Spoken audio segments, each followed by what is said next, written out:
مين ما يعرفش بليغ حمدي؟ قد العيون السود أحبك. طيب انا هسيب لك ده كله وهدخل لك في الجريمة اللي كانت في بيته، اللي حصلت وبسببها اتحكم عليه بسنة.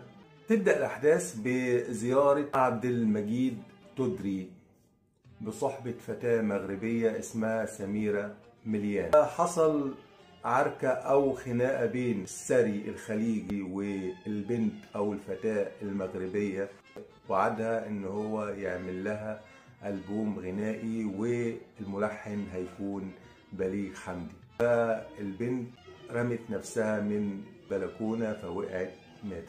الصحافة بعديها بقى طلعت على بليغ حمدي وقالت ان هو قواد وفاتح بيته للدعارة وانتقامات بقى من اعدائه في